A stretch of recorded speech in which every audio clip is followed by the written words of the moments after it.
우리 시온 찬양대의 귀한 찬양 하나님께서 기뻐 받아주신 줄로 믿습니다.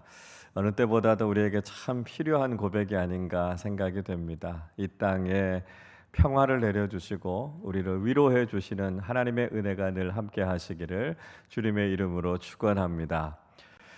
지난 한 주간 우리가 특별히 새벽 기도회와 신앙사경회를 통해서 말씀의 큰 은혜를 경험했습니다. 여러분 은혜 많이 받으셨지요? 예, 그래요. 수고해 주신 우리 모든 교우들께 감사드리고 또 참석해 주신 우리 모든 교우들께도 감사의 말씀을 드립니다. 귀한 말씀 집회를 통해서 우리에게 큰 은혜를 주신 하나님께 우리가 한번 영광의 박수를 또 잠깐만요. 우리 같이 참석해 주시고 수고해 주신 우리 교우들께 감사와 격려의 박수를 서로 한번 하도록 하겠습니다. 감사합니다. 고맙습니다. 예, 귀한 말씀 집회를 통해서 우리가 신앙의 본질에 집중하는 것이 무엇인가 하는 것을 다시 한번 깨닫게 됐습니다.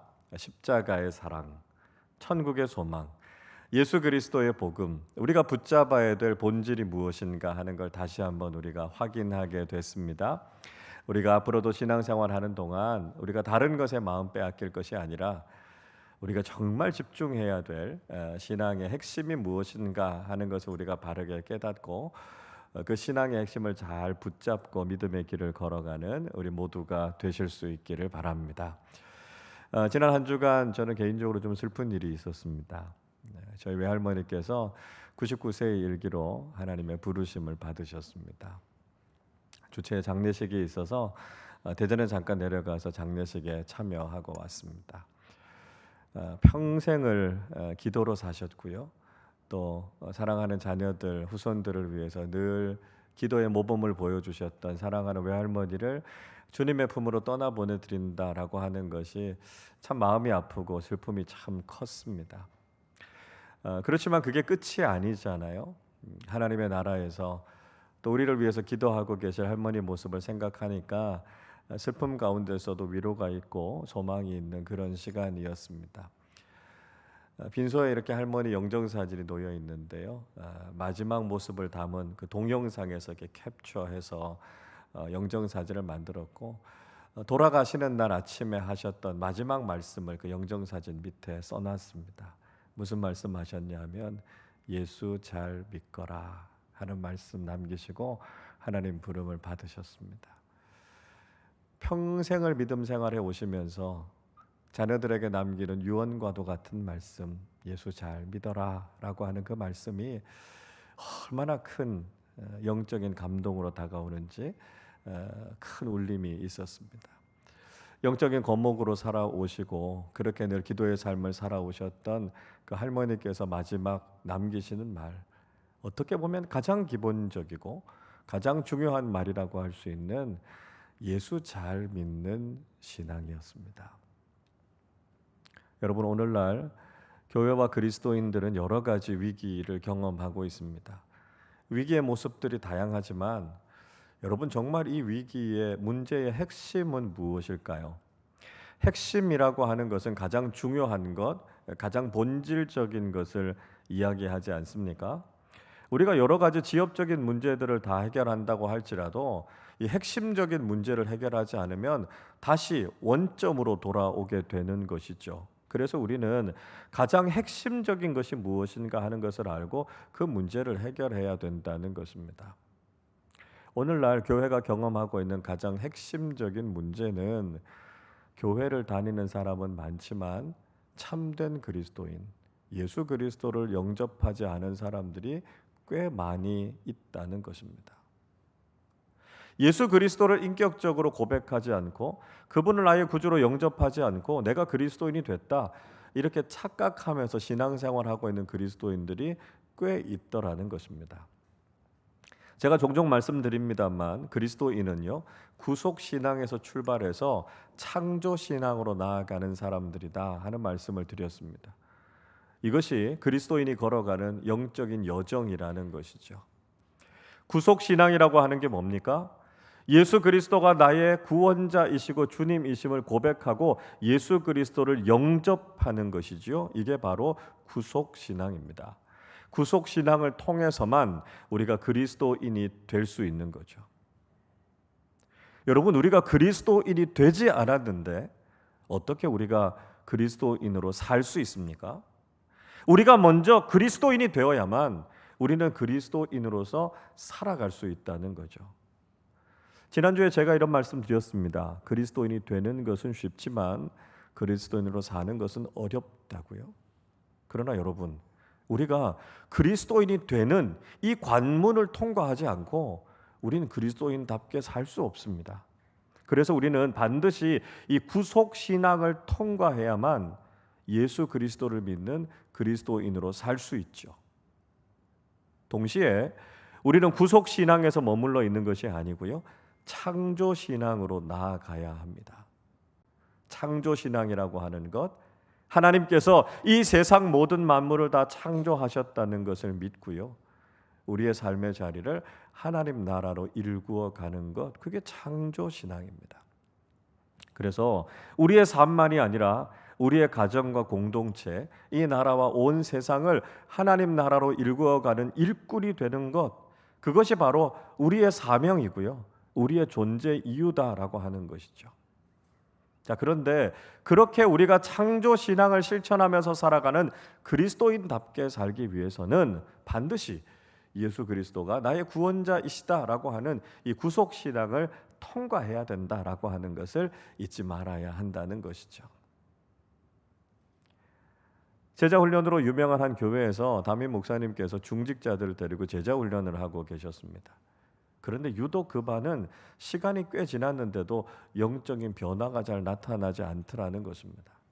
그래서 뭔가 걸림돌이 있는 것처럼 답답함을 느끼셨다는 거죠. 그러니까 왜냐하면 그 반에 참여하고 계시는 장로님 한 분 때문이었습니다. 이 장로님이 예수를 믿으신 지가 30년이 넘으셨고요, 그 교회 장로로 봉직하고 계시는 분이셨습니다. 그런데 아무래도 이 담임 목사님께서 장로님과 한번 신앙적인 상담을 개인적으로 해봐야 되겠다, 그런 마음이 드셨답니다. 그래서 목사님께서 이 장로님을 따로 만나서 이런저런 이야기를 나누시다가 참 어려운 질문을 이 장로님께 하셨습니다. 장로님, 참 외람되고 신뢰가 되는 질문일 수 있는데 혹시 장로님 예수님을 구주로 영접하셨습니까? 이렇게 질문하셨다는 거예요. 그 장로님께서 그 질문을 받으시고 당황하셨답니다. 그리고 시간이 좀 지나면서 눈에 눈물을 뚝뚝 흘리시면서 장로님이 이렇게 말씀하시더라는 거예요. 목사님, 사실 저는 예수 그리스도를 구주로 인격적으로 영접한 경험이 없습니다. 제가 신앙생활을 오래 했고 장로라는 직분을 가지고 있으니까 누구도 저에게 그걸 물어보지 않았습니다. 그런데 저는 구원에 대한 확신이 없고요, 신앙생활을 열심히 하고 교회를 섬기면 섬길수록 제 마음속에 불안함이 더 커졌습니다. 저 겉으로 보면 신앙인 같지만 사실 저 천국에 들어갈 확신이 없습니다. 이렇게 고백하시더라는 겁니다. 적지 않게 이 목사님께서도 놀라셨습니다. 그리고는 장로님 괜찮습니다. 지금이라도 우리가 예수님 영접하면 됩니다. 그리고 다시 복음을 제시하셨다는 거예요. 그리고 장로님께서 그 복음을 아멘으로 받아들이시고 목사님과 영접 기도를 함께 하시고 난 이후에야 비로소 평안을 경험하게 되셨습니다. 그 이후로 그 장로님이 그 교회를 얼마나 귀하게 섬기셨는지 모르고요, 많은 분들이 볼 때 정말 모범이 되고 좋은 신앙인의 모습으로 교회를 잘 섬기셨습니다. 그리고 이 세상을 떠날 때 사랑하는 가족들 모아놓고 믿음의 동지들 함께 모여서 나 천국 간다 이야기하시고 평안하게 눈을 감고 천국 가셨다 하는 이야기를 들었습니다. 여러분, 이 이야기를 들으시고 여러분 어떤 생각이 드십니까? 저는 이 자리에 계신 분들 중에 단 한 분도 이것이 나의 이야기다 이렇게 이야기하는 분이 없으시기를 바라지만 혹시 이것이 내 이야기처럼 들리는 분은 없으십니까? 우리가 교회를 얼마나 오래 다니고 우리가 얼마나 봉사를 열심히 하는가라고 하는 것은 그 이후의 문제입니다.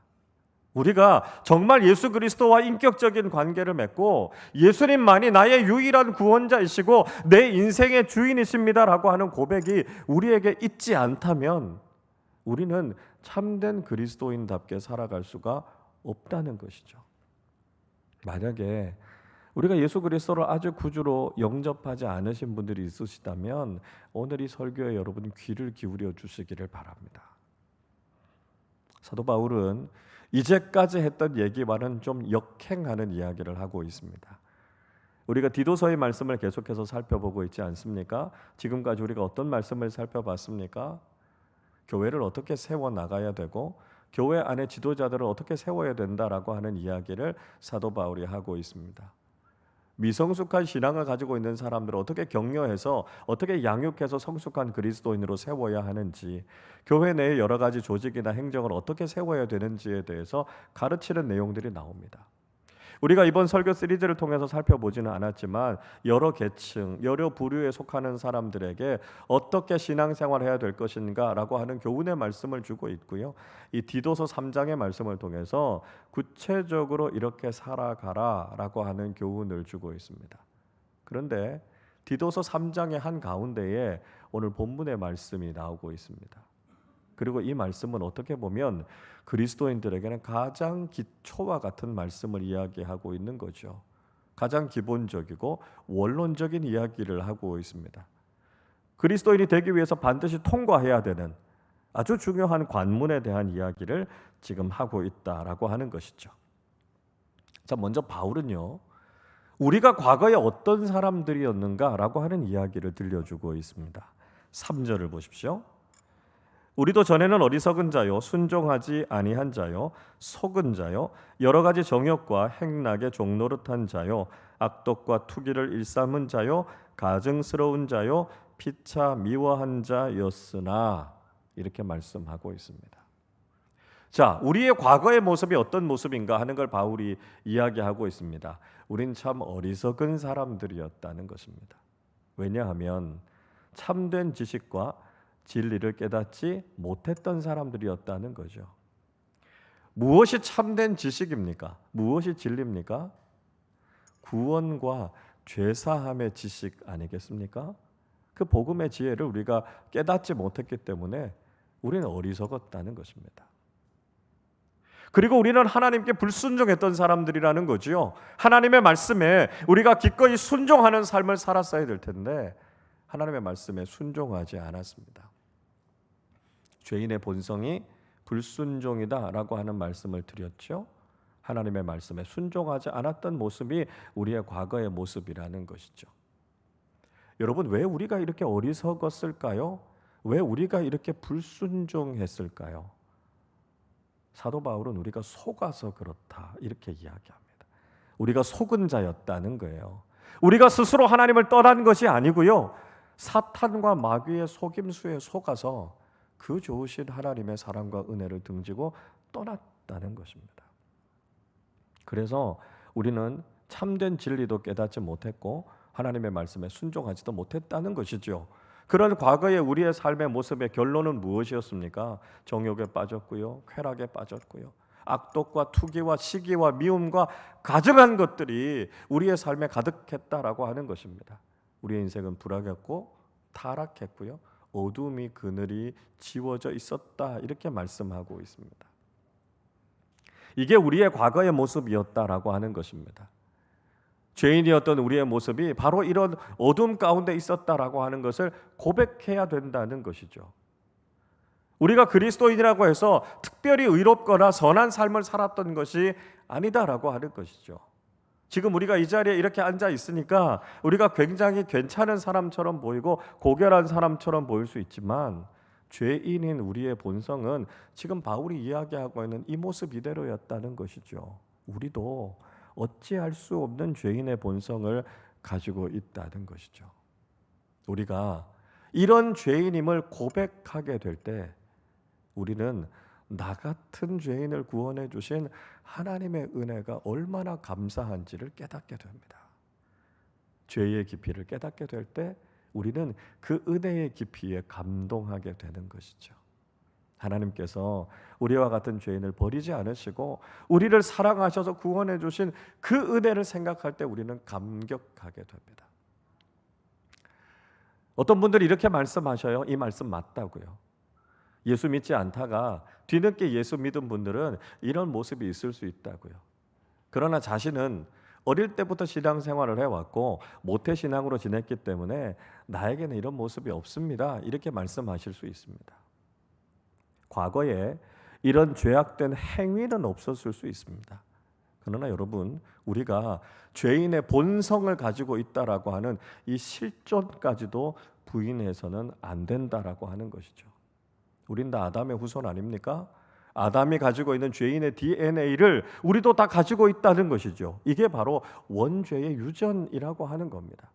아담만 죄인이 아니고요, 우리도 죄인이다라고 하는 것을 우리는 고백할 수 있어야 된다라고 하는 것입니다. 많은 질병들 가운데 보면 가족력이라는 게 있지 않습니까? 부모님들이 겪으셨던 이 질병이 참 안타깝게도 자녀들에게 그대로 나타나게 되는 경우들이 꽤 많습니다.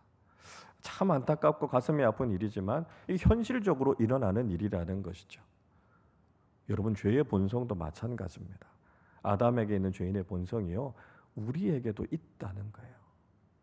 여러분, 우리는 죄를 지어서 죄인이 된 것이 아니고요, 죄인의 본성을 가지고 있기 때문에 우리가 하는 일들이 죄악된 행동일 수밖에 없다는 것이죠. 우리가 그걸 고백할 수 있어야 한다는 것입니다.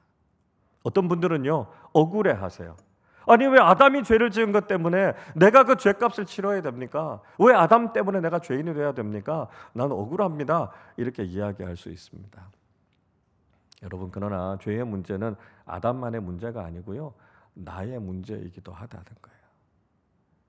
아담에게만 죄인의 본성이 있는 것이 아니라 나 자신을 정직하게 돌아보면 나에게도 그런 죄의 본성이 있다는 거죠. 우리는요, 죄에 대한 편향성을 가지고 있습니다. 무슨 말씀인가 하면, 선이 있고요, 죄와 악이 있으면 우리가 어디로 기운다고요? 죄와 악 쪽으로 기운다고요. 그걸 보면서 우리에게도 죄인의 본성이 있구나라고 하는 것을 깨닫게 되는 것이죠. 여러분, 우리가 구원받기 위해서 필요한 게 뭘까요? 우리가 죄인임을 고백하는 것입니다. 내가 죄인임을 인정하는 거예요. 하나님께서는 스스로 죄의 문제를 해결하라고 말씀하지 않으셨고요, 우리가 죄인임을 인정하라 말씀하셨습니다. 그래서 요한일서 1장 9절 10절은 이렇게 말씀하지요. 만일 우리가 우리 죄를 자백하면 그는 미쁘시고 의로우사 우리 죄를 사하시며 우리를 모든 불의에서 깨끗하게 하실 것이요, 만일 우리가 범죄하지 아니하였다 하면 하나님을 거짓말하는 이로 만드는 것이니 또한 그의 말씀이 우리 속에 있지 아니하니라 말씀하고 있습니다. 우리가요, 정직하게 죄인임을 고백하고 인정하면 신실하시고 좋으신 하나님께서 죄인인 우리를 용서해 주시고 하나님 나라의 영원한 생명을 허락해 주신다고요. 그러나 우리가 죄인임을 인정하지 않으면 그것은 선하시고 완전하신 하나님을 거짓말쟁이로 만드는 더 큰 죄라는 것이죠.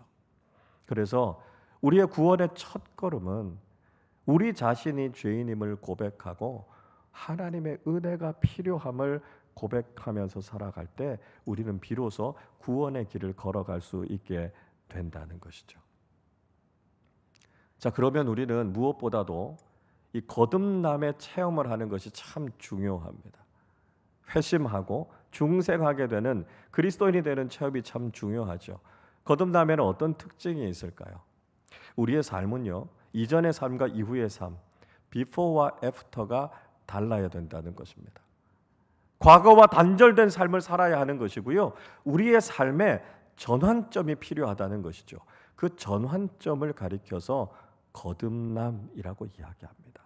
회심이라고 말하는 것이죠. 예수 그리스도를 구주로 영접하고 우리의 삶이 죄악된 세상을 향해 있는 것이 아니라 하나님을 향해서 돌아서는 것, 이 회심의 경험이 우리 모두에게 필요하다라고 하는 것이죠. 자, 그러면 이 거듭남에는 어떤 특징이 있을까요? 첫째로, 거듭남이란 하나님의 자비와 사랑이 선행하고 있음을 알아야 한다는 것입니다. 4절을 보십시오. 우리 구주 하나님의 자비와 사람 사랑하심이 나타날 때에, 이렇게 말씀하고 있습니다. 하나님의 사랑이요, 하나님의 자비가 먼저 있었다라고 말씀합니다. 구원의 출발은 우리의 행동이 아니고요, 하나님의 사랑으로부터 출발하는 겁니다. 우리가 의롭게 살았기 때문에, 우리가 어떤 자격이 있기 때문에 우리가 구원을 받게 된 것이 아니라 하나님께서 우리를 지극히 사랑해 주신 하나님의 사랑이 먼저 있었기 때문에 우리가 구원을 받게 됐다는 것입니다. 구원의 출발점은 우리를 끔찍하게 사랑하시는 하나님의 사랑이 있었다는 것이죠. 5절에서도 같은 말씀하고 있지 않습니까? 5절을 우리 같이 읽어보겠습니다. 우리를 구원하시되 우리가 행한 바 의로운 행위로 말미암지 아니하고 오직 그의 긍휼하심을 따라 중생의 씻음과 성령의 새롭게 하심으로 하셨나니. 자, 우리가 구원을 받은 것은 우리의 의로운 행동으로부터 온 것이 아니라고 말씀하고 있습니다. 우리는 하나님 앞에 아무런 의로운 것을 한 것이 없지만 하나님께서 죄악 가운데 빠져 있는 우리를 불쌍히 여겨 주셨다고요. 죄의 노예로 영원한 저주에 빠져 있는 우리를 그냥 내버려 두지 않으시고 하나님의 긍휼하심이 그 죄에서부터 우리를 건져 주셨다는 것입니다. 하나님의 사랑이 먼저 있었다는 것이죠. 그래서 구원의 동기는 하나님의 사랑입니다. 멈출 수 없는 하나님의 사랑이 있었기 때문에 우리의 구원이 시작된 것이죠. 둘째로, 거듭남이란 예수 그리스도의 중생의 씻음으로 이루어진다는 것입니다. 5절 말씀을 다시 보시면 중생의 씻음이라고 이야기하죠. 자, 우리가 거듭나기 위해서는 우리의 죄를 씻어야 합니다. 우리가 죄인임을 고백했고요. 그러나 이 죄의 문제를 우리가 스스로 해결할 수 없다는 것이죠. 그래서 예수 그리스도께서 십자가 위에서 피를 흘리심을 통해서 그 보혈의 공로로 우리의 죄를 씻어 주셨습니다. 오직 예수 그리스도께서 나의 죄를 씻어 주셨다는 것을 믿고 고백하게 될 때 우리는 이 중생 거듭남을 경험하게 된다는 것이죠.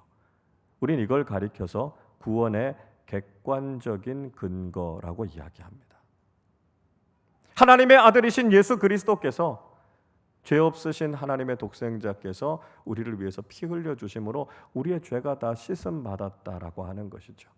인간은 할 수 없지만 참 하나님이시고 참된 인간으로 이 땅에 오신 예수 그리스도의 피 흘리심을 통해서 모든 인간이 구원을 받을 수 있는 객관적인 구원의 길이 열려지게 됐다는 것입니다. 그래서 이것을 객관적인 구원의 근거다 이렇게 이야기합니다.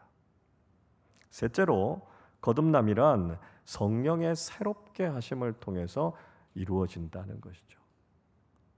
우리가 구원을 경험하고 거듭나게 되는 것은 우리의 의지나 결단으로 이루어지는 것이 아니라는 것입니다. 내 안에 계시는 성령님께서, 예수님께서 이루어 놓으신 그 중생의 씻음, 구원의 객관적인 근거를 나의 구원의 사건으로 받아들이게 하시는 것이죠. 예수님을 믿음을 통해서 예수님께서 나를 구원하시기 위해서 죽으셨다라고 하는 것을 믿음으로 고백하고 받아들이게 하시는 것은 바로 성령님의 역사라는 것입니다. 그래서 이것을 가리켜서 구원의 주관적인 근거라고 이야기합니다. 여러분 한번 생각해 보십시오. 2000년 전에 지구 반대편에서 죽은 나사렛 목수 출신의 청년이 나의 구원자다라고 하는 것이 어떻게 인간적으로 믿어질 수 있습니까? 그것을 믿게 하시는 것은 지금도 내 안에 계신 하나님의 영이신 성령께서 예수 그리스도를 구주로 믿게 하시는 역사가 있기 때문입니다. 성령님께서 내 마음을 새롭게 하심을 통해서 그 십자가의 사건이 나의 구원의 사건으로 믿어지게 하는 것이지요, 받아들여지게 하는 것입니다. 그래서 그 객관적인 구원의 사건을 나의 구원의 사건으로 받아들일 때 비로소 구원이 완성되는 것입니다. 예를 들어 보면 이런 것이죠. 여러분, 우리가 고급 호텔의 뷔페에 초대를 받았다고 한번 생각해 보십시오. 얼마나 맛있고 좋은 음식들이 많습니까? 그렇게 음식이 많다고 해도요, 우리가 직접 접시를 들고요, 우리 손으로 그 음식을 덜어서 그 음식을 먹어야만 우리가 그 음식의 맛을 볼 수 있는 겁니다. 예수 그리스도께서 우리에게 이 놀라운 구원의 잔치를 베풀어 주셨지만 성령님을 통해서 그 구원의 사건을 나의 사건으로 받아들이지 않는다면 그 구원의 은총은 그저 그림의 떡에 불과하다는 것이죠. 예수 그리스도의 중생의 씻음을 통해서 우리에게 주신 이 객관적인 구원의 사건을 성령님의 감동을 통해서 나의 구원의 사건으로, 주관적인 구원의 사건으로 받아들일 때만 비로소 그 구원이 완성된다는 것입니다. 그래서 우리는 삼위일체 하나님께서 우리를 위해 이루어 놓으신 이 아름다운 구원의 사건을 믿음으로 받아들여야 한다는 것이죠. 구원의 출발은 아버지 하나님의 사랑입니다. 하나님께서 우리를 너무나 사랑하시고 긍휼히 여기셔서 우리를 구원으로 초청해 주셨습니다. 그리고 예수 그리스도의 중생의 씻음을 통해서 성령님께서 우리의 마음을 새롭게 하셔서 그 구원을 믿음으로 받아들이게 하셔서 우리가 비로소 거듭남을 경험하는 것이지요, 중생의 체험을 하게 되는 것입니다. 여러분, 우리는 예수 그리스도께서 행하신 일을 믿음으로 받아들일 수 있어야 합니다. 우리의 죄인의 본성을 고백하고 오직 예수 그리스도만이 나의 구원자이시고 주님이심을 고백하고 성령께서 내 안에 마음을 활짝 열어주셔서 그 구원의 사건을 받아들이게 하시는 이 구원의 사건 영접을 통해서 우리는 비로소 거듭남의 놀라운 은총을 경험하게 된다는 것이죠. 여러분, 그러면 우리가 이 거듭남을 경험하고 난 이후에 어떤 축복을 경험하게 될까요? 7절 말씀을 우리 같이 읽겠습니다. 우리로 그의 은혜를 힘입어 의롭다 하심을 얻어 영생의 소망을 따라 상속자가 되게 하려 하심이라. 아멘. 우리가 거듭남의 은혜를 경험하고 나면 우리를 의롭다고 하나님께서 인정해 주십니다. 지난주에도 말씀드렸던 것처럼 우리가 구원을 받았다는 것은 의로운 사람이 됐다는 것이 아니고요, 여전히 죄인인 우리가 의롭다고 인정을 받은 것입니다. 누구 때문에요? 예수 그리스도의 구속의 은혜를 통해서 여전히 죄인인 우리를 향해서 하나님께서 무죄 선언을 하신 겁니다. 이 파격적이고 놀라운 판결을 내리신 것이죠. 그래서 우리가 하나님 나라에 들어가게 되는 것입니다. 이 세상이 끝이 아니라 영생의 소망을 따라 하나님 나라의 상속자로 그 좋은 하나님 나라의 축복을 영원토록 누리게 된다는 것이죠. 잠깐 있다가 사라지는 이 세상의 소유가 아니라, 죽으면 다 놓고 가야 하는 불완전한 소유가 아니라 하나님 나라 영원한 상급을 누리는 그 놀라운 축복을 거듭난 그리스도인들에게 허락해 주시겠다고 말씀하셨습니다. 하나님의 사랑과 예수 그리스도의 은혜와 성령님의 새롭게 하심을 통해서 우리에게 주시는 이 거듭남의 축복을 누리고 하나님 나라의 그 놀라운 것들을 날마다 소망하며 살아가는 그리스도인들이 되어야 하지 않겠습니까? 예수 그리스도가 나의 구주이시고 나의 주님이심을 고백하고 참된 그리스도인이 되어 영생의 소망을 따라 하나님 나라의 유산을 물려받는 하나님 나라를 소유하는 복된 그리스도인들이 다 되시기를 주님의 이름으로 축원합니다.